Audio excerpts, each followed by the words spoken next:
So hello everyone, कैसे हैं आप सभी। मैं आशा करता हूँ आप सब बिल्कुल अच्छे होंगे। आज के इस हम क्लास में हम लोग बिहार बोर्ड क्लास 10 का विज्ञान विज्ञान का चैप्टर नंबर 10 जिसका नाम है प्रकाश का परावर्तन और अपवर्तन के बारे में जानेंगे। और प्रकाश के परावर्तन और अपवर्तन के बारे में बेसिक नहीं जानेंगे हम लोग, सिर्फ जानेंगे इसमें हम लोग प्रतिबिंब और इसका निर्धारण जरूर सीखेंगे, क्योंकि ये चूंकि अगर बात करें फिजिक्स में और फिजिक्स के चैप्टर 1 में, तो चैप्टर 1 का मोस्ट इंपॉर्टेंट टॉपिक होता है हमारा प्रतिबिंब और इसका निर्धारण। ठीक है, इसमें हम लोग अलग अलग दर्पण और अलग अलग लेंस में प्रतिबिंब कैसे बनता है उसको भी जानेंगे। और फिर सबसे पहले तो हम यही जानेंगे कि प्रतिबिंब क्या होता है। तो अगर फिर प्रतिबिंब के बारे में, प्रतिबिंब के प्रकार कितने होते हैं, उसके बाद से प्रतिबिंब बनता कैसे है, और अगर बात करें किस दर्पण में किस प्रकार का प्रतिबिंब बनता है, उसके बाद से किस लेंस में किस प्रकार का प्रतिबिंब बनता है, तो इसको हम लोग जानने का प्रयास करेंगे। लेकिन आज की वीडियो में हम बात करें तो आज हम लोग सिर्फ जानेंगे कि हमारा जो प्रतिबिंब क्या होता है, और प्रतिबिंब का निर्धारण हम लोग जानेंगे सिर्फ दर्पण में, यानी किसी भी दर्पण में जो प्रतिबिंब हमारा कैसे बनता है, कहाँ बनता है, उसकी प्रकृति क्या होती है, तो इसको हम लोग जानने का प्रयास करेंगे। तो अगर हम सबसे पहले बात करें प्रतिबिंब, तो प्रतिबिंब होता है क्या, लेकिन हम लोग सबसे पहले जानने का प्रयास करेंगे प्रतिबिंब हम लोग का क्या होता है। आप लोग सबसे पहले अगर बात करें हमारा ये प्रतिबिंब, तो ये होता है क्या है प्रतिबिंब। ठीक है, और इसको हम लोग इंग्लिश में इमेज बोलते हैं, इमेज बोलते हैं। ये हम लोग प्रतिबिंब क्या होता है, तो प्रतिबिंब के बारे में अगर हम जानने का प्रयास करें तो प्रतिबिंब अगर हम यहाँ पे लिखें तो देखिएगा, किसी बिंदु स्रोत से, किसी बिंदु स्रोत से, किसी बिंदु स्रोत से आती, किसी बिंदु स्रोत से आती प्रकाश की किरणें, किसी बिंदु स्रोत से आती प्रकाश की किरणें किरणें दर्पण के परावर्तन, दर्पण के परावर्तन या लेंस के अपवर्तन, लेंस के अपवर्तन के बाद जिस जिस बिंदु पर, जिस बिंदु पर मिलती है, या जिस बिंदु पर मिलती है या मिलती हुई प्रतीत होती है, प्रतीत होती है, उसे उस बिंदु स्रोत का, उसे उस बिंदु स्रोत का प्रतिबिंब कहते हैं, उसे उस बिंदु स्रोत का प्रतिबिंब कहते हैं। ठीक है, एक बार समझने का प्रयास करेंगे। देखिएगा यहाँ पे जैसे हमने प्रतिबिंब के बारे में बताया, तो प्रतिबिंब क्या होता है, तो किसी भी बिंदु स्रोत से, ठीक है, कहीं भी अगर बिंदु स्रोत है जहाँ से प्रकाश की किरणें आती है, और प्रकाश से किरणें आती है तो हमारे दर्पण पे जाती है या लेंस पे जाती है, दर्पण जाएगी तो उसका परावर्तन होगा। हम लोग सभी जानते हैं कि दर्पण से क्या होता है, प्रकाश का हम लोग का दर्पण से क्या होता है, प्रकाश का परावर्तन होता है। दर्पण के परावर्तन या लेंस से हम लोग आगे चल के जानेंगे कि अपवर्तन क्या होता है। तो लेंस के अपवर्तन के बाद, लेंस के अपवर्तन के बाद जिस बिंदु पर मिलती है, ठीक है, जिस बिंदु पर मिलती है या मिलती हुई प्रतीत होती है, ठीक है, उसे हम क्या कहते हैं, उसे हम उस बिंदु स्रोत का प्रतिबिंब कहते हैं। प्रतिबिंब का सिंपल में बात करें तो प्रतिबिंब क्या हम लोग का, जैसे हम लोग शीशा दर्पण वगैरह में देखते हैं ना, फेस, जो दर्पण में हम लोग का जो फेस दिखाई देता है वही हमारा क्या होता है, क्या होता है, प्रतिबिंब होता है, इमेज होता है। ठीक है, प्रतिबिंब क्या है, तो जो भी हम लोग दर्पण वगैरह में अपना फेस दिखते हैं, जो उसमें हम हुबहू हमारा जैसा दिखता है, तो उसमें जो दिखता है वो हमारा क्या है, वो हमारा प्रतिबिंब है, इमेज है। तो उसके बारे में जो अगर हम साइंस के भाषा में बात करें तो प्रतिबिंब का डेफिनेशन क्या होता है, तो किसी भी बिंदु स्रोत से आती प्रकाश की दर्पण के परावर्तन लेंस के अपवर्तन के बाद जिस बिंदु पर मिलती है या मिलती हुई प्रतीत होती है उसे हम उस बिंदु स्रोत का प्रतिबिंब कहते हैं। जैसे अगर बात करें हम इसमें, अगर कोई, जैसे मान लेते हैं कि हमने एक दर्पण ले लिया, ठीक है, और यहाँ पे हमारा इस तरीके से हमारा मुख्य अक्ष हो गया, यहाँ पे हमारा P होता है, यहाँ पे हमारा F होता है, यहाँ पे हमारा C होता है। मान लेते हैं यहाँ पे हमने एक वस्तु को रखा है, ठीक है, और यहाँ पे ऐसे गई और यहाँ पे ऐसे करके हमारा एक यहाँ पे इमेज बना। यहाँ पे मान लेते हैं कि ये भी हमारा वस्तु था, और एड्रेस बीडेस यहाँ पे जो प्राप्त हुआ, जो यहाँ पे मतलब इसका इमेज यहाँ पे जो बनता है हमारा एड्रेस बीडेस, ये हमारा क्या कहलाता है, इसका हमारा, ये हमारा प्रतिबिंब कहलाता है, इमेज कहलाता है। ठीक है, तो मतलब कि समझिए कि हम लोग का मतलब एक समझिए कि दर्पण में बनने वाला हम लोग का रूप एक दूसरा रूप बोले, दूसरा रूप भी बोल सकते हैं। ठीक है, तो प्रतिबिंब क्या है, हम लोग का एक समझिए कि एक हुबहू कॉपी है। ठीक है, और ये किसी भी दर्पण के सामने रखने पर, ये किसी भी लेंस में रखने पर ये हमारा प्राप्त होता है। ठीक है, तो आज के बाद से कोई पूछे कि प्रतिबिंब क्या है तो बताना है कि किसी बिंदु स्रोत से आती प्रकाश किरणें दर्पण के परावर्तन या लेंस के अपवर्तन के बाद जिस बिंदु से मिलती है या मिलती हुई प्रतीत होती है उसे हम क्या करते हैं, उसे उस बिंदु स्रोत का प्रतिबिंब करते हैं। मतलब वहां पे अगर दर्पण के सामने किसी वस्तु को रखेंगे तो उसमें जो उसका जो उसमें इमेज बनेगा, ठीक है, उसमें जो उसके जैसा मतलब रूप बनेगा उसे हम क्या बोलेंगे, इमेज बोलेंगे, प्रतिबिंब बोलेंगे। ठीक है, प्रतिबिंब समझ में आ गया? किसी प्रकार की दिक्कत? प्रतिबिंब क्या होता है समझ में आ गया? मतलब समझिए कि उसमें दर्पण के सामने बनने वाला उसका हूबहू रूप, उसे हम क्या बोलेंगे, इमेज बोलेंगे। अब जो हमारा ये प्रतिबिंब होता है हमारे अलग अलग प्रकार के होते हैं। अगर बात करें प्रतिबिंब के प्रकार तो प्रतिबिंब हमारे मुख्य रूप से 2 प्रकार के होते हैं। लिखेंगे यहाँ पे प्रतिबिंब के प्रकार। प्रतिबिंब के प्रकार, ये जो हमारा प्रतिबिंब होता है, हमारा प्रतिबिंब 2 प्रकार के होते हैं। कितने प्रकार के होते हैं? लिखेंगे जो प्रतिबिंब 2 प्रकार के होते हैं। ठीक है, कौन कौन से होते हैं भी जानेंगे। प्रतिबिंब हमारे कितने प्रकार के होते हैं? 2 प्रकार के होते हैं, जिसमें हमारा पहला जो होता है हमारा वास्तविक प्रतिबिंब होता है, वास्तविक प्रतिबिंब होता है। और दूसरा जो हमारा होता है हमारा आभासी या काल्पनिक प्रतिबिंब। यानी जो हमारा प्रतिबिंब होता है वो कितने प्रकार के होते हैं? 2 प्रकार, जिसमें हमारा पहला जो होता है हमारा वास्तविक प्रतिबिंब होता है जिसको हम इंग्लिश में रियल इमेज बोलेंगे, और दूसरा जो होता है हमारा आभासी या काल्पनिक प्रतिबिंब होता है। तो प्रतिबिंब पूछे कि कितने प्रकार के होते हैं तो क्या बताइएगा? प्रतिबिंब कितने प्रकार के होते हैं? 2 प्रकार के होते हैं। कितने प्रकार के होते हैं? 2 प्रकार के। एक जो हमारा होता है हमारा वास्तविक प्रतिबिंब होता है, दूसरा जो होता है हमारा काल्पनिक प्रतिबिंब होता है।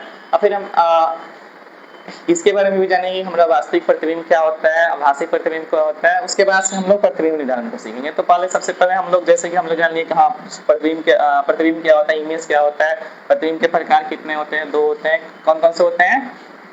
एक हमारा वास्तविक और दूसरा आभासी या काल्पनिक प्रतिबिंब। तो पहले हम इनके बारे में जान लेते हैं कि हमारा वास्तविक प्रतिबिंब क्या होता है और फिर आभासी प्रतिबिंब क्या होता है। इसके बाद से हम लोग इमेज निर्धारण के बारे में, प्रतिबिंब निर्धारण के बारे में जानेंगे। तो अगर हम जानने का प्रयास करें प्रतिबिंब निर्धारण के बारे में, एक मिनट बीच में से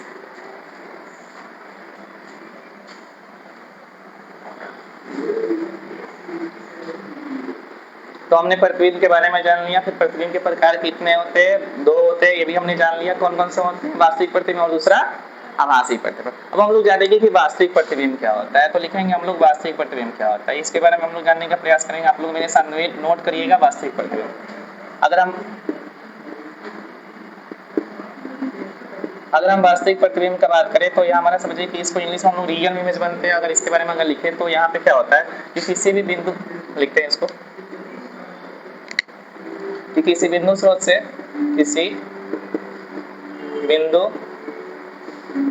से आती प्रकाश की किरणें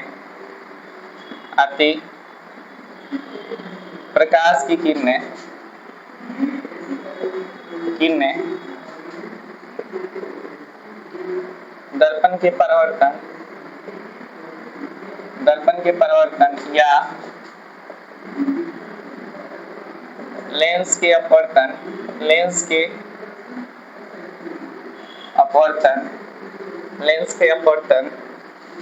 के बाद जिस बिंदु पर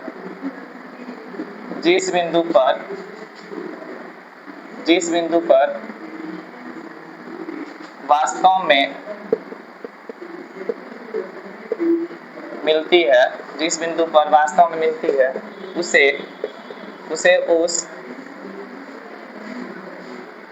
बिंदु स्रोत का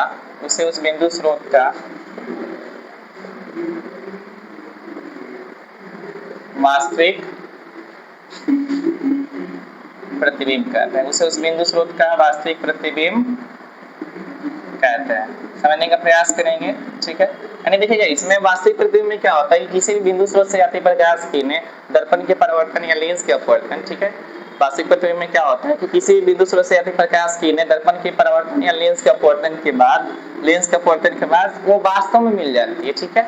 अभी हम लोग जानेंगे कि कैसे मिलती है, इसको भी हम आगे चले जानेंगे। बस इतना ही डेफिनेशन पहले जान लेते हैं। किसी बिंदु स्रोत से आती प्रकाश किरणें दर्पण के परावर्तन या लेंस के अपवर्तन के बाद जिस बिंदु पर वास्तव में मिलती है, ठीक है, वास्तव में मिलती है उसे हम क्या बोलते हैं, उसे हम विष्णु स्रोत का वास्तविक प्रतिबिंब बोलते हैं। वास्तविक प्रतिबिंब क्या होता है, तो इसमें इसमें क्या होता है, किसी भी बिंदु स्रोत से आती प्रकाश किरणें, किसी भी बिंदु स्रोत से आती प्रकाश किरणें दर्पण के परिवर्तन या लेंस के अपवर्तन के बाद ये क्या करती है, वास्तव में मिल जाती है, ठीक है, उसे हम क्या बोलते हैं, उसे हम उस बिंदु स्रोत का वास्तविक प्रतिबिंब बोलते हैं। अब वास्तविक प्रतिबिंब के बारे में भी कुछ जानना जरूरी होता है। जैसे अगर पहला बात करें तो वास्तविक प्रतिबिंब को पर्दे पर प्राप्त किया जा सकता है, ठीक है, वास्तविक प्रतिबिंब को पर्दे पर प्राप्त किया जा सकता है, ठीक है, यानी इसे हम लोग पर्दा पर आसानी से प्राप्त कर सकते हैं, ठीक है। वास्तविक प्रतिबिंब को किस पे पर्दा पे, मतलब इसको अगर दर्पण के सामने या कहीं पे लेंस के सामने अगर पर्दा रखें तो वास्तविक प्रतिबिंब हमारा क्या होता है, पर्दे पे भी बन जाएगा, ठीक है, यानी वास्तविक प्रतिबिंब को हम पर्दे पर भी प्राप्त कर सकते हैं, ठीक है। इसके बाद अगर इसमें जाने तो ये वास्तविक प्रतिबिंब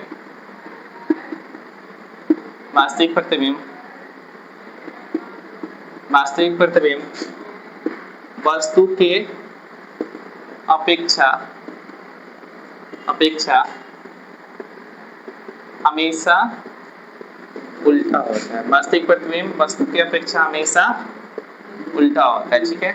अगर हम वास्तविक प्रतिबिंब के बारे में जानें तो वास्तविक प्रतिबिंब में क्या होता है कि इसमें क्या होता है, कोई भी प्रकाश किरण किसी भी बिंदु से आती प्रकाश किरणें दर्पण के परिवर्तन या लेंस के अपवर्तन की वजह क्या होती है, किसी बिंदु पर वो वास्तव में मिल जाती है, क्या करती है, वो हमारी वास्तव में मिल जाती है। तो जब वास्तव में मिल जाती है तो उसे हम क्या बोलते हैं, वास्तविक प्रतिबिंब बोलते हैं, ठीक है। और वास्तविक प्रतिबिंब के बारे में ये याद रखिएगा, ये काफी ज्यादा पूछा जाता है कि किस प्रतिबिंब को पर्दे पे प्राप्त किया जा सकता है। ऑब्जेक्टिव में पूछेंगे, ऑब्जेक्टिव में पूछा जाता है कि वास्तविक प्रतिबिंब को किस प्रतिबिंब को पर्दे पर प्राप्त किया जा सकता है, तो वहाँ पे आंसर हमारा होगा वास्तविक प्रतिबिंब, ठीक है।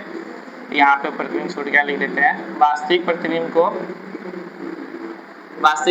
को हम पर्दे पे प्राप्त कर सकते हैं, ठीक है। यानी कहीं कोई पूछ दे कि किस प्रतिबिंब को पर्दे प्राप्त किया जा सकता है, ऐसा क्या बताइएगा, वास्तविक प्रतिबिंब, ठीक है। उसके बाद से ये भी पूछा जाता है कि कौन सा प्रतिबिंब जो होता है वस्तु की अपेक्षा हमेशा उल्टा होता है, तो हमारा वास्तविक प्रतिबिंब, यानी वास्तविक प्रतिबिंब जो होता है हमारा वस्तु की अपेक्षा हमेशा उल्टा होता है। पूछ दे कि कौन सा प्रतिबिंब है जो वस्तु की अपेक्षा हमेशा उल्टा होता है, तो क्या बताइएगा, वास्तविक प्रतिबिंब। ऐसा भी पूछ सकता है कि वास्तविक प्रतिबिंब वस्तु की अपेक्षा हमेशा होता है, तो ऑप्शन दे देगा सीधा, उल्टा, तो यहाँ पे आपका आंसर होगा कि हमेशा उल्टा होता है। जो वास्तविक प्रतिबिंब होता है वो वस्तु की अपेक्षा हमेशा कैसा होता है, उल्टा होता है, ठीक है। वास्तविक प्रतिबिंब वस्तु की अपेक्षा कैसा होता है, हमेशा उल्टा होता है, ठीक है।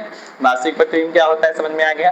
इसके बारे में ये जो दो बातें भी याद रखिएगा, वास्तविक प्रतिबिंब को हम लोग पर्दे पर प्राप्त कर सकते हैं, ठीक है, पर्दे पे प्राप्त किया जा सकता है, किसको, वास्तविक प्रतिबिंब। तो उसके बाद से हमारा वास्तविक प्रतिबिंब वस्तु की अपेक्षा हमेशा उल्टा होता है। कैसा होता है वास्तविक प्रतिबिंब, वस्तु की अपेक्षा हमेशा उल्टा होता है, ठीक है।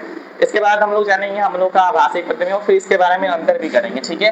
तो हम लोग लिखेंगे हम लोग आभासी प्रतिबिंब क्या होता है, और फिर एक लिखवाने के बाद हम इसको अच्छी तरह से समझा रहे हैं, ठीक है। पहले हम लोग लिखेंगे आभासी प्रतिबिंब क्या होता है,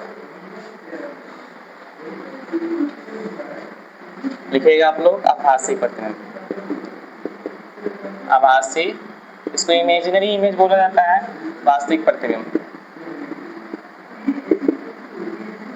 देखेंगे हमारा आभासी प्रतिबिंब क्या होता है, तो इसमें क्या होता है कि इसमें किसी बिंदु स्रोत से आती प्रकाश किसी बिंदु स्रोत से आती प्रकाश की किरणें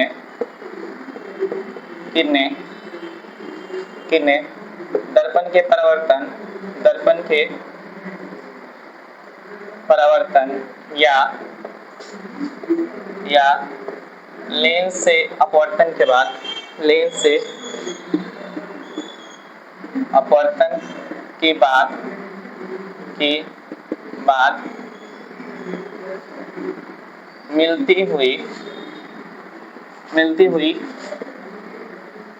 बाद मिलती हुई प्रतीत होती है, ठीक है। किसी बिंदु स्रोत से आती प्रकाश किरणें दर्पण के परावर्तन या लेंस के अपवर्तन के बाद मिलती हुई प्रतीत होती है, यानी ये वास्तव में यहाँ पे नहीं मिलती है, मिलती हुई प्रतीत होती है। तो मिलती हुई प्रतीत होती है, तो उससे उस बिंदु स्रोत का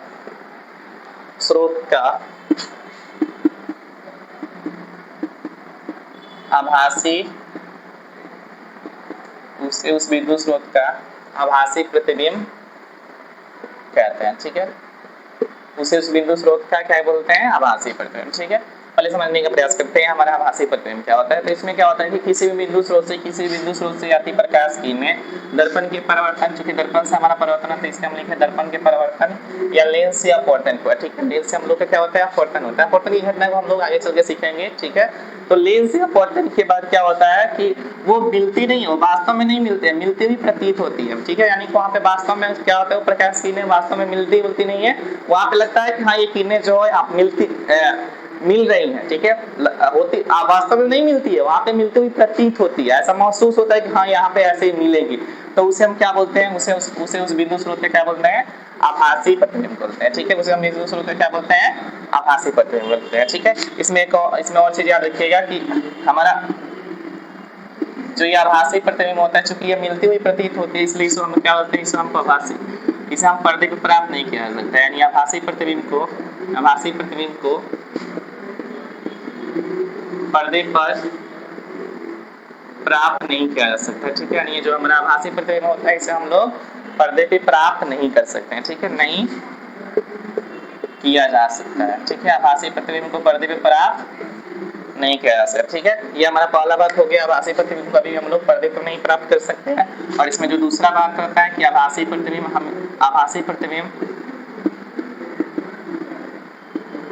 वस्तु की अपेक्षा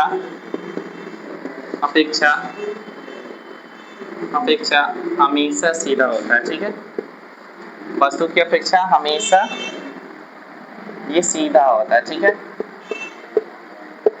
हमेशा सीधा होता है, ठीक है। याद रखिएगा इसको, ठीक है। पूछ देगा एग्जाम में कि किस प्रतिबिंब को पर्दे पे हम नहीं प्राप्त कर सकते हैं, तो आंसर क्या होगा, आंसर किस प्रतिबिंब को पर्दे पे नहीं प्राप्त कर सकते हैं, हम आभासी प्रतिबिंब को। ये जो हमारा जो आभासी प्रतिबिंब होता है इसे हम लोग पर्दे पे नहीं प्राप्त कर सकते, ठीक है। आभासी प्रतिबिंब को पर्दे पे प्राप्त नहीं किया जा सकता है, ठीक है। दूसरी बात है कि आभासी प्रतिबिंब जो होता है वो वस्तु की अपेक्षा हमेशा सीधा होता है, ठीक है। पूछ देगा कि कौन सा प्रतिबिंब जो होता है वो वस्तु की अपेक्षा हमेशा सीधा होता है, तो क्या बताएंगे, आभासी प्रतिबिंब, ठीक है। आभासी प्रतिबिंब जो होता है हमारा वस्तु की अपेक्षा हमेशा कैसा होता है, सीधा होता है। ऑप्शन दे देगा कि इनमें से कौन सा प्रतिबिंब जो है वस्तु की अपेक्षा हमेशा सीधा होता है, तो वहां पे हमारा आंसर क्या हो जाएगा, हमारा आभासी प्रतिबिंब, ठीक है।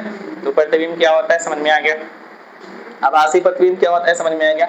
आभासी प्रतिबिंब याद रखिए, किसी भी बिंदु स्रोत से यदि प्रकाश किरणें दर्पण के परिवर्तन या लेंस के अपवर्तन के बाद वो वास्तव में नहीं मिलती है, वो मिलती नहीं हो, मिलती हुई प्रतीत होती है। अभी हम लोग इमेज डायग्राम बनाएंगे और इसको समझने का प्रयास करेंगे, ठीक है।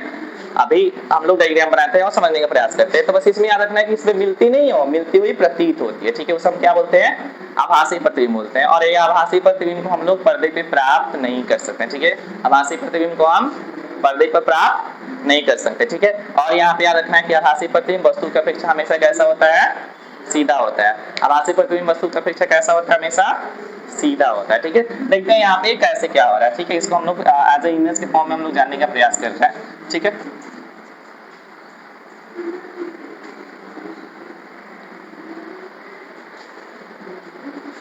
हमें इसमें देखिएगा, इसमें जैसे मान लेते हैं कि हमें इसमें एक ही अवतल दर्पण लेते हैं, हम अभी बताएंगे इस दर्पण के बारे में थोड़ा सा बेसिक हम लोग जानेंगे, ठीक है। जैसे इमेज प्रतिबिंब निर्धारण पढ़ेंगे तो, ठीक है, इमेज फॉर्मेशन जब पढ़ेंगे तो, ठीक है, इसके बारे में। तो यहाँ पे हमने दो अवतल दर्पण ले लिया, ठीक है। ये हमारा मुख्य अक्ष होता है, यहाँ पे हमारा P होता है, यहाँ पे F होता है और ये हमारा C होता है। यहाँ पे फोकस दूरी वक्र के हमेशा आधी होती है, इसको भी हमने सिद्ध करना सीख लिया, ठीक है।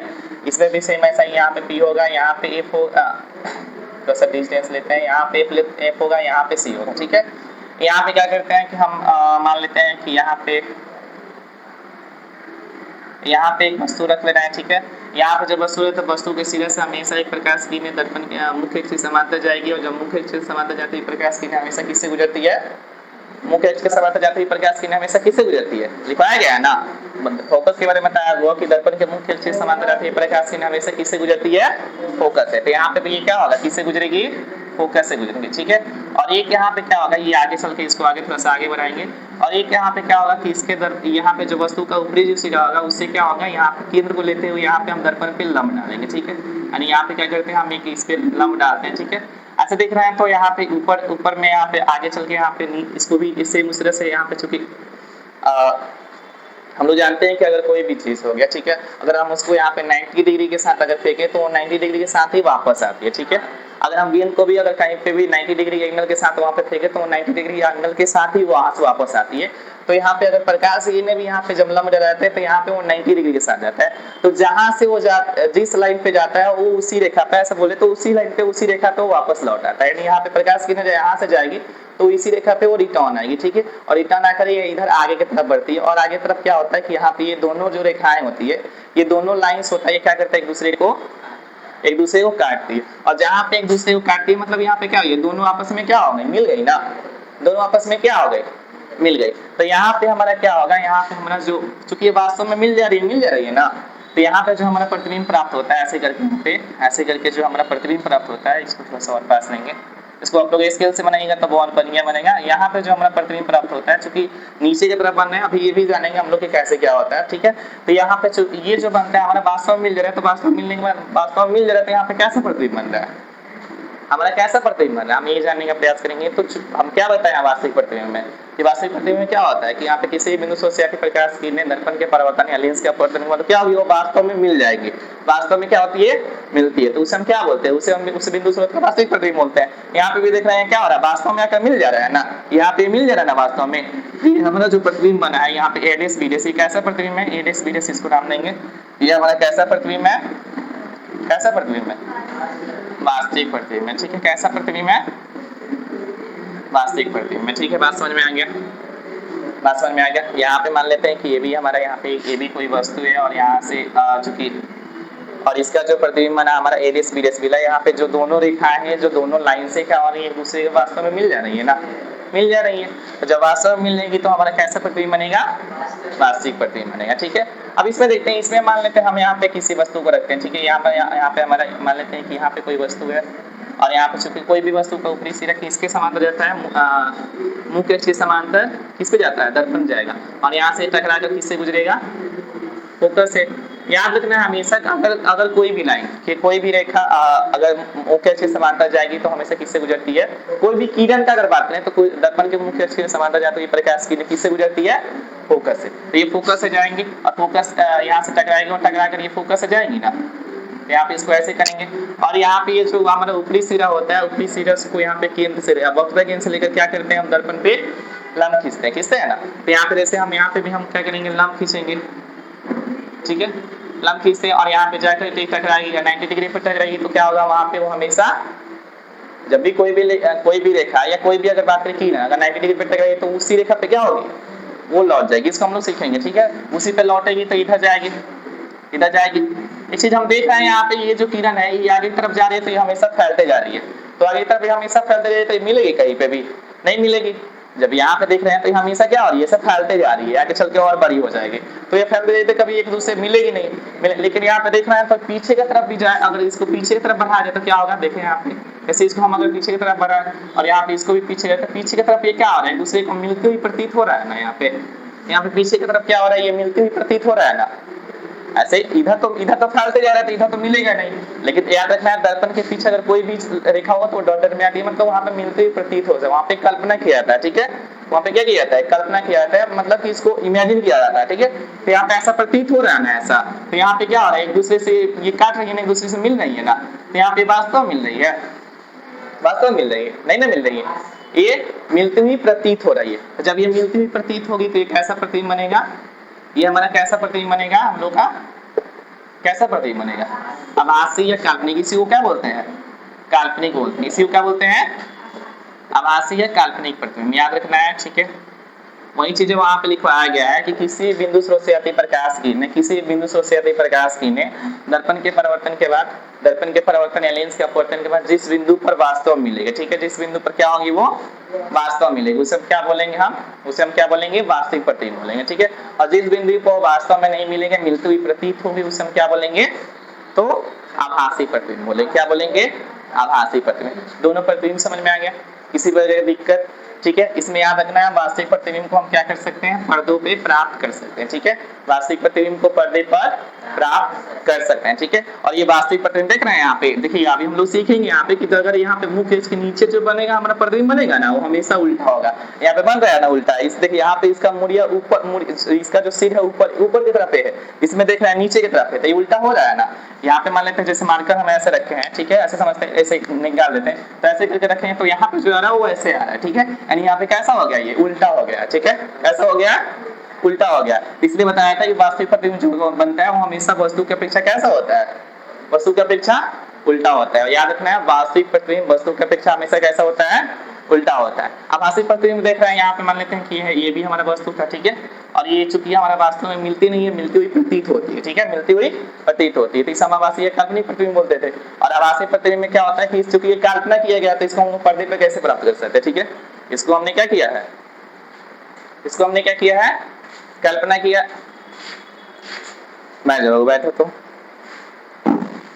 इसको हमने क्या किया है, इसको हमने कल्पना किया, नहीं कि हमने इसको इमेजिन किया है, तो इसको हम लोग पर्दे पे प्राप्त नहीं कर सकते, ठीक है। यानी हम बोलेंगे कि आभासी या काल्पनिक प्रतिबिंब जो होता है हम इसे हम क्या कर सकते हैं, पर्दे पे प्राप्त नहीं कर सकते, ठीक है। और ये जो देख रहे हैं यहाँ पे ये ऐसे करके ए बी है, और यहाँ पे देख रहे हैं ए डैश बी, यानी यहाँ पे जैसे मार्क करके देखिए तो ये ऊपर वाला सिरा हो गया ए, ऊपर वाला सिरा ए और नीचे वाला बी, और ऐसे भी देख रहे हैं तो इसमें भी क्या आ रहा है, ऊपर वाला सिरा ए है, नीचे वाला बी है, बी है ना। तो यहाँ पे वस्तु कैसा है, सीधा या उल्टा है, सीधा है। यानी यहाँ पे बोलेंगे कि अब हमारा जो काल्पनिक या आभासी प्रतिबिंब जो प्राप्त होता है हमेशा कैसा प्राप्त होता है, वस्तु की अपेक्षा हमेशा कैसा होता है, सीधा होता है। याद रखना है ये हमारा जो काल्पनिक वास्तविक प्रतिबिंब वस्तु की अपेक्षा हमेशा उल्टा होता है, आभासी प्रतिबिंब क्या होता है, वस्तु की अपेक्षा हमेशा सीधा होता है, ठीक है।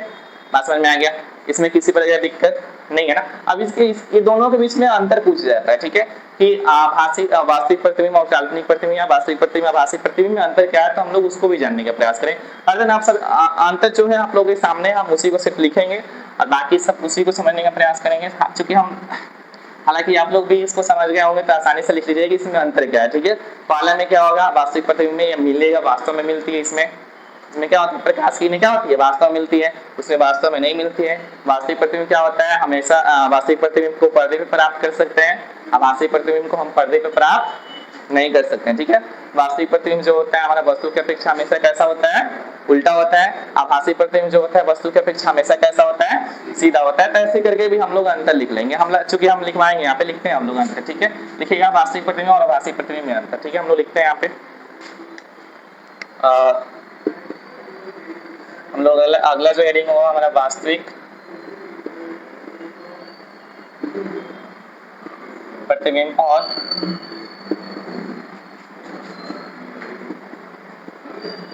आभासी प्रतिबिंब में अंतर, ठीक है,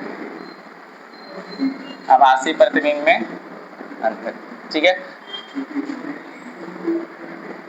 अंतर जब भी आप लोगों का अंतर लिखने का बात हो तो पहले लिखिएगा कि वास्तविक प्रतिबिंब और आभासी प्रतिबिंब में जो अंतर हमारा कहा है तो निम्नलिखित है, ठीक है। हम लोग कैसे लिखेंगे, वास्तविक प्रतिबिंब और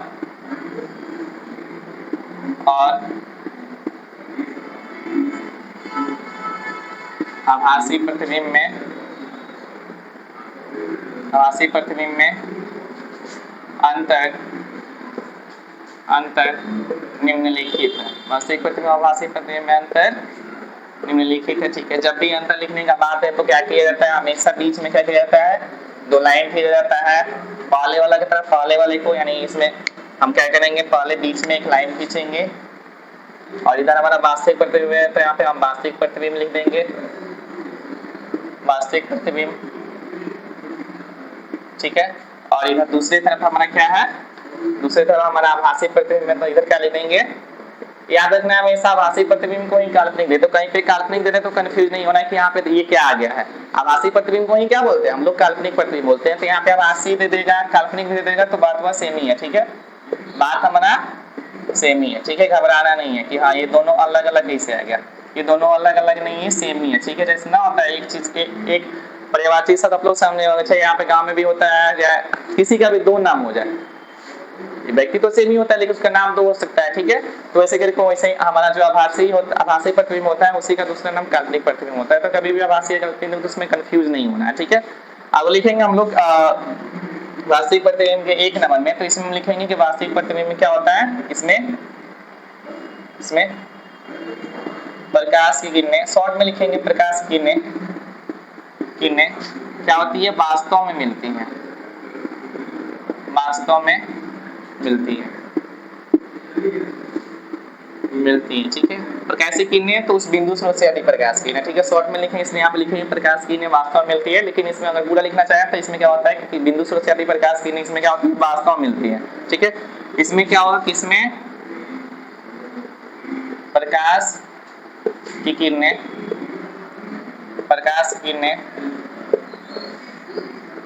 मिलती हुई प्रतीत होती है। यहाँ पे वास्तव में मिलती है, लेकिन यहाँ पे क्या होती है, मिलती हुई क्या होती है, प्रतीत होती है, मिलती हुई प्रतीत होती है, ठीक है। अगर इसका वास्तविक प्रतिबिंब के 2 नंबर में बात करें तो इसे हम लोग पर्दे पर प्राप्त कर सकते हैं, ठीक है। वास्तविक प्रतिबिंब को पर्दे पर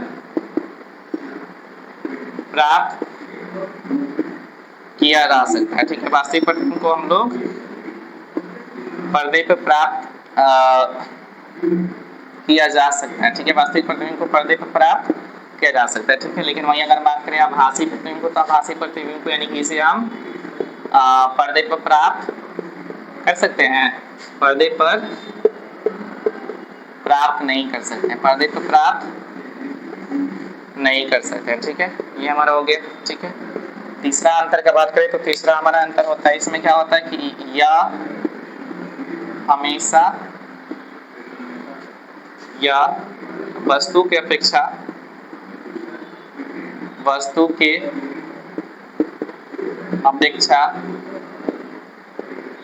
हमेशा जो होता है कैसा होता है, उल्टा होता है। वास्तविक प्रतिबिंब वस्तु की अपेक्षा हमेशा कैसा होता है, उल्टा होता है। तो वहीं लिख देंगे कि यह वस्तु की अपेक्षा हमेशा उल्टा होता है, और ये जो हमारा आभासी प्रतिबिंब होता है यह वस्तु की अपेक्षा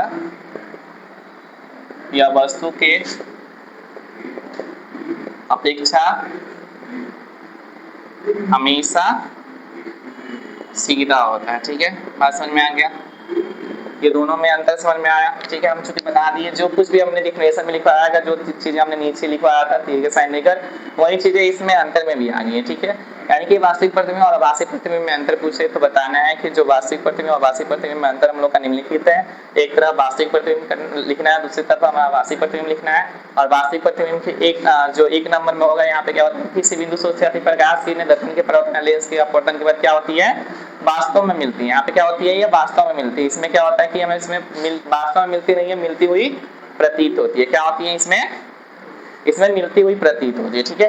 और हम क्या करते हैं, इसे हम पर्दे पर प्राप्त करते हैं, ठीक है। यानी कि हम वास्तविक प्रतिबिंब को क्या कर सकते हैं, पर्दे पर प्राप्त कर सकते हैं, लेकिन आभासी प्रतिबिंब या काल्पनिक प्रतिबिंब को हम पर्दे पर प्राप्त नहीं कर सकते, ठीक है। आभासी या काल्पनिक प्रतिबिंब को पर्दे पर प्राप्त नहीं कर सकते, ठीक है। वास्तविक प्रतिबिंब जो होता है वस्तु की अपेक्षा हमेशा सीधा होता है, वास्तविक प्रतिबिंब वस्तु की अपेक्षा हमेशा सीधा होता है। वहीं अगर काल्पनिक प्रतिबिंब या आभासी प्रतिबिंब की बात करें तो यह वस्तु की अपेक्षा हमेशा सीधा होता है, ठीक है। तो इनके बीच में जो हमारा मेजर डिफरेंस होता है इसको याद कर लीजिएगा। और आगे चूंकि हम लोग प्रतिबिंब निर्धारण के बारे में भी जानने का प्रयास करेंगे, और प्रतिबिंब निर्धारण के बारे में भी कुछ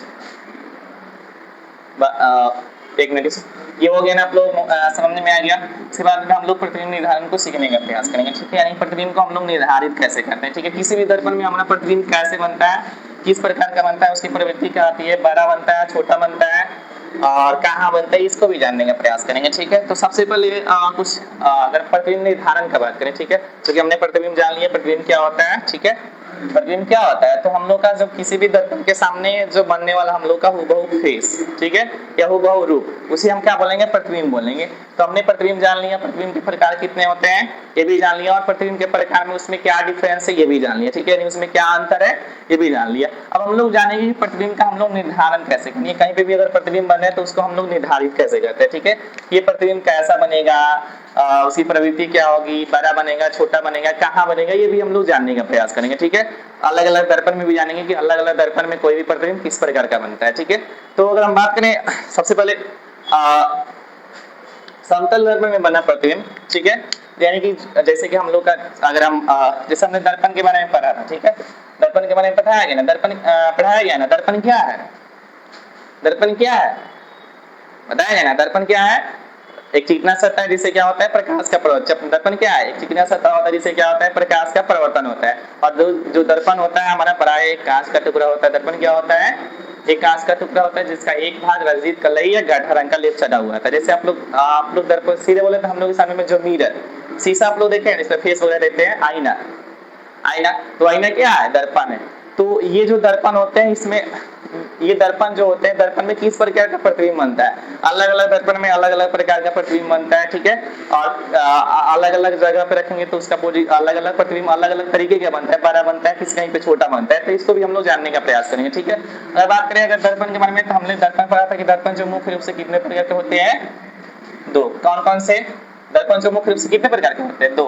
कौन कौन से, पहला हम लोग का जो था वो हमारा समतल था, कौन था, समतल दर्पण था। कौन सा दर्पण था, समतल दर्पण था। और दूसरा जो हम लोग था वो कौन सा था, वो गोलीय दर्पण था। कौन सा दर्पण था, गोलीय। यानी हमने दर्पण के बारे में बताया आ गया बेसिक क्लास में, बेसिक क्लास के पहले वाले क्लास में, ठीक है। जो दर्पण होता है हमारा कितने तरह का होता है, दो तरह का होता है, जिसमें पहला हम लोग का समतल दर्पण होता है। समतल दर्पण जैसे जिस दर्पण का परावर्तक सतह समतल, आमतौर पर घर में हम इसी दर्पण का यूज करते हैं, ठीक है।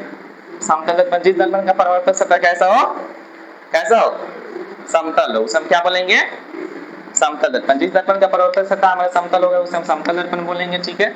और ये गोलीय दर्पण क्या होता है, तो ये जो होता है हमारा, इसका परावर्तक सतह गोलीय होता है, यानी इसका परावर्तक सतह गोले के जैसा होता है। ये गोले के किसी खोखले गोले कांच का एक भाग होता है, हाँ किसी कांच का किसी गोले का टुकड़ा है। गोलीय दर्पण कैसा होता है, तो किसी गोलाकार भाग का एक टुकड़ा होता है, जैसे करके हमारा ऐसे करके आता है, ठीक है। और इसमें भी यही जो गोलीय दर्पण होता है हमारा कितने प्रकार का होता है, गोलीय दर्पण कितने प्रकार का होता है, गोलीय दर्पण हम लोग का दो प्रकार का होता है, ठीक है। जिसमें पहला हम लोग का होता है हमारा उत्तल दर्पण होता है, उत्तल दर्पण। और दूसरा जो हम लोग का होता है ये हमारा अवतल दर्पण। इसमें गोलीय दर्पण जो होता है वो हमारा दो प्रकार का होता है, दो प्रकार। इसमें पहला हम लोग का उत्तल और दूसरा अवतल दर्पण, ठीक है। इसके बारे में अच्छी तरह से बता दिया है कि जिस दर्पण उत्तल दर्पण जिसका परावर्तक सतह कैसा हो, उत्तल से क्या आता है, उठल, तो जिस दर्पण पर परावर्तक सतह ऊपर की तरफ उठा हो, जिस दर्पण का परावर्तक सतह कैसा हो, जिस दर्पण का परावर्तक सतह कैसा हो, ऊपर की तरफ उठा हुआ, उसे हम क्या बोलेंगे, उत्तल दर्पण। और जिस दर्पण का परावर्तक सतह अंदर की तरफ फंसा उसे हम क्या बोलेंगे, अवतल दर्पण, ठीक है। हमने दर्पण के बारे में बता दिया था कि जो दर्पण होता है हमारे कितने तरह का होते हैं, दो तरह के होते हैं, जिसमें पहला हम लोग का समतल दर्पण होता है, दूसरा हम लोग का गोलीय दर्पण होता है। गोलीय दर्पण के बारे में बताया कि गोलीय दर्पण भी क्या तरह का होता है, दो तरह का, ठीक है, उत्तल और अवतल। यानी यहाँ पे देखा जाता है इसमें कितने दर्पण आ गए हम लोग के, तीन दर्पण आ गए। और इन्हीं तीनों दर्पण में हम लोग जानेंगे कि प्रतिबिंब किस प्रकार का बनता है। तो पहला हम लोग का समतल दर्पण है, तो हम लोग पहले समतल दर्पण में ही चर्चा करेंगे समतल दर्पण में बना प्रतिबिंब किस प्रकार का होता है। तो लिखेंगे यहाँ पे कि समतल दर्पण में बना प्रतिबिंब, लिखेंगे समतल दर्पण में बना प्रतिबिंब का स्वरूप जानेंगे, यानी समतल दर्पण में प्रतिबिंब किस प्रकार का बनता है, ठीक है। लिखिएगा इसको समतल दर्पण में बना प्रतिबिंब। समतल दर्पण में बना प्रतिबिंब के बारे में बात करें तो यहाँ पे एक नंबर में लिखिए, तो समतल दर्पण में बना प्रतिबिंब जो होता है कैसा होता है, समतल दर्पण में बना प्रतिबिंब लिखेंगे समतल दर्पण में बना प्रतिबिंब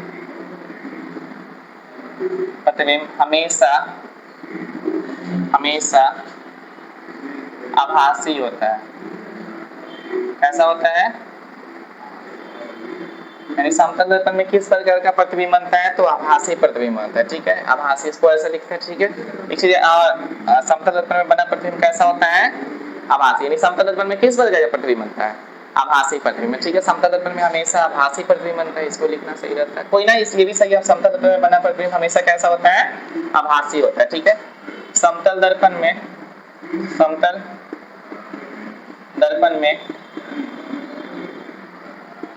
बना प्रतिबिंब, समतल दर्पण में बना प्रतिबिंब हमेशा सीधा होता है, ठीक है। समतल दर्पण में बना प्रतिबिंब कैसा होता है, हमेशा सीधा, यानी समतल दर्पण में आप लोग देखते हैं तो ऐसा नहीं ना फेस आपका उल्टा दिखता है, उल्टा नहीं दिखता है, ऐसा नहीं कि हाँ जैसे आप लोग देखते हो तो हाँ ये वाला ऊपर दिखता है ये वाला नीचे दिखता है, ऐसा नहीं ना होता है। समतल दर्पण में बना प्रतिबिंब हमेशा सीधा बनता है, जैसे देखते हैं वैसे ही दिखता है, ठीक है। अभी आप लोग बोलिए कि नहीं सर उसमें ऐसा भी दिखता है कि इधर वाला ऐसे इधर आ जाए इधर वाला ऐसे, तो हम भी बताएंगे कि वो कैसा होता है, ठीक है। ये भी अभी लिखेंगे यहाँ पे, इसको उसको भी जानेंगे। समतल दर्पण में बना प्रतिबिंब हमेशा आभासी होता है, समतल दर्पण में बना प्रतिबिंब हमेशा सीधा होता है। ये भी तीसरा जो हम हो गया कि समतल दर्पण में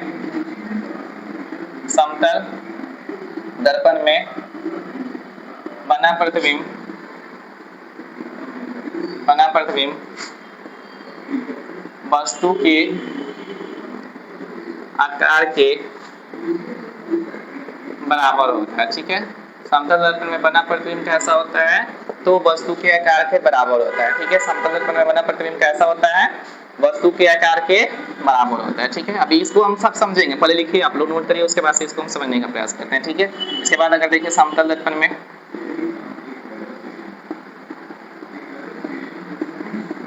अच्छा यहाँ पे बोलिएगा सर बार बार समतल दर्पण लिख रहे हैं, क्योंकि एक एक पॉइंट को अगर अच्छी तरह से पढ़िएगा तो इजीली क्वेश्चन आता है, ठीक है, ऑब्जेक्टिव टाइप में, तो इसलिए इसको एक एक करके लिख रहे हैं समतल दर्पण, ताकि आपको आपका जो ऑब्जेक्टिव में क्वेश्चन है तो उसमें कंफ्यूज नहीं हो जाए, ठीक है। अगर हम ऐसे लिखते हैं कि इसमें बना प्रतिबिंब ऐसा होता है, इसमें ये होता है, तो उससे अच्छा हमको यही लगता है कि हम बार बार हम समतल दर्पण लिख रहे हैं, क्योंकि ऐसा लगे कि हाँ ये सभी अलग अलग पॉइंट है, अलग अलग पॉइंट अच्छी तरह से दिमाग में चले, हाँ इसको अच्छी हर एक पॉइंट को आप लोग इजीली अच्छी तरह से दिमाग में रखें, ठीक है। इसलिए बार बार हम समतल दर्पण रिपीट कर रहे हैं, ठीक है।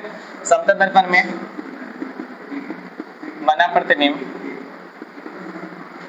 बना प्रतिबिंब पार्श्विक रूप से उल्टा होता है, ठीक है। ये भी जानेंगे कि पार्श्विक रूप से उल्टा कैसे होता है, ठीक है। समतल दर्पण में बना प्रतिबिंब पार्श्विक रूप से कैसा होता है, वो उल्टा होता है, ठीक है। ये भी जानेंगे, 5 नंबर में लिखिएगा।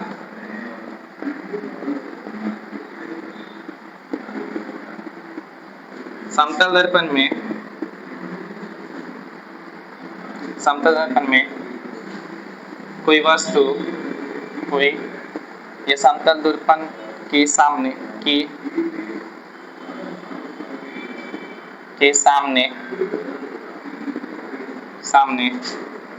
कोई वस्तु जितनी दूरी पर होता है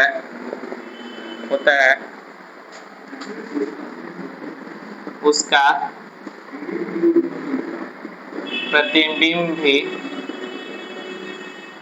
कोई वस्तु जितना दूरी पर होता है उसका प्रतिबिंब भी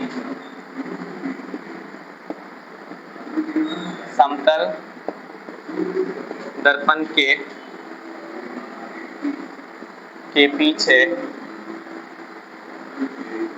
उसका प्रतिबिंब समतल दर्पण के पीछे उतना ही दूरी पे बनता है, या उतनी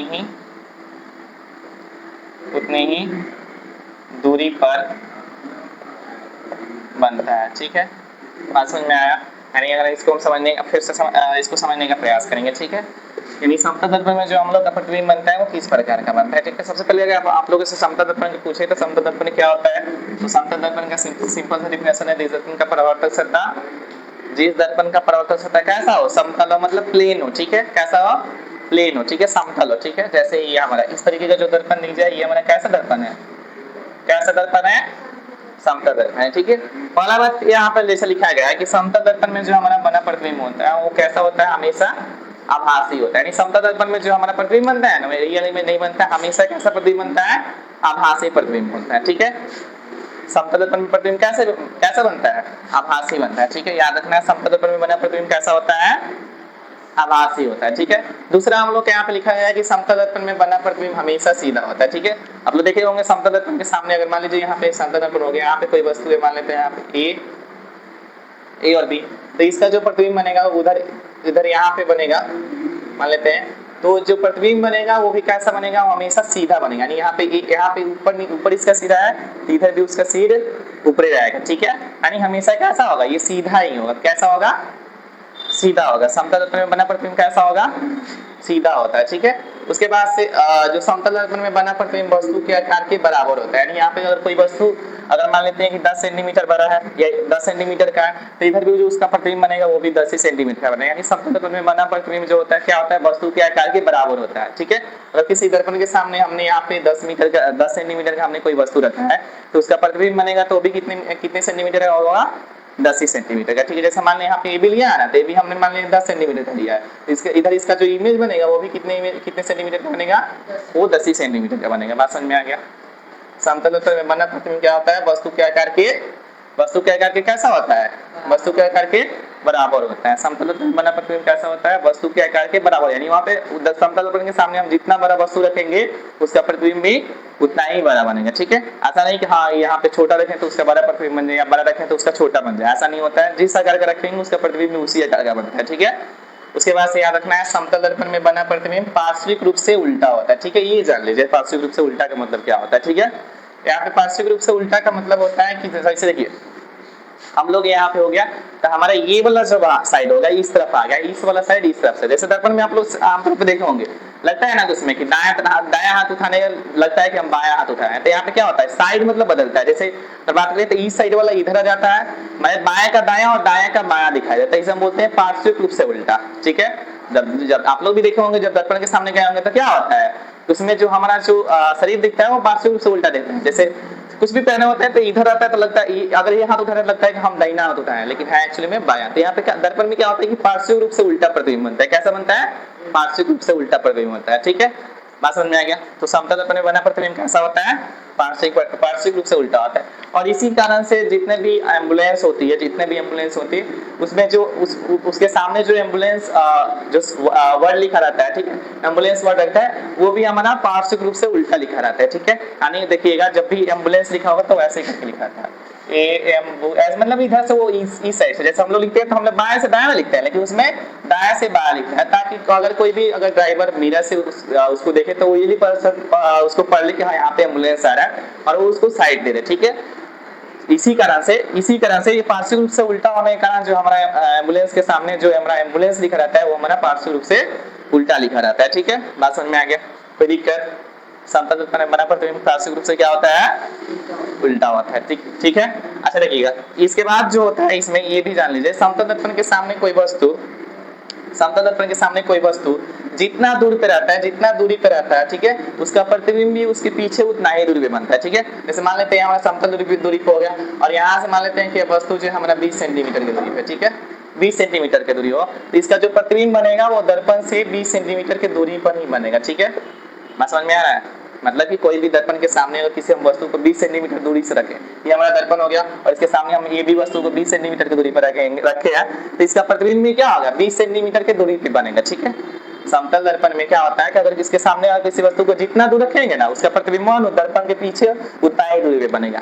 आया समझ में, तो ये भी याद रखना है। ठीक है, समतल दर्पण के सामने कोई वस्तु जितना दूर रहेगा उसका प्रतिबिंब भी दर्पण के पीछे उतना ही दूरी पर बनेगा। तो ये हमारा कुछ समतल में बने प्रतिबिंब के बारे में चर्चा था। ठीक है, कि कैसे किस प्रकार का बनता है, किस प्रकार उसका निर्धारण होता है। ठीक है, क्योंकि समय का अभाव है और इसके बाद इसलिए हम लोग उत्तल और अवतल दर्पण में आज नहीं सीख पाएंगे, मिलते हैं उसको हम नेक्स्ट वीडियो में सीखने का प्रयास करेंगे। आप लोग इसको अच्छी तरह से याद कर लीजिएगा। समतल दर्पण में बना पर इससे ऑब्जेक्टिव क्वेश्चन बहुत बार पूछे जाते हैं। ठीक है, आप लोग हमेशा इससे ऑब्जेक्टिव क्वेश्चन पूछे जाते हैं कि हाँ समतल दर्पण में किस प्रकार का प्रतिबिंब बनता है, तो इससे हमेशा ऑब्जेक्टिव पूछ देगा कि हाँ समतल दर्पण में बना प्रतिबिंब कैसा होता है, तो आप लोग बताइएगा भासी होता है, वस्तु की अपेक्षा कैसा होता है, तो सीधा होता है। समतल दर्पण में बना प्रतिबिंब वस्तु के आकार का कैसा होता है, तो बराबर होता है।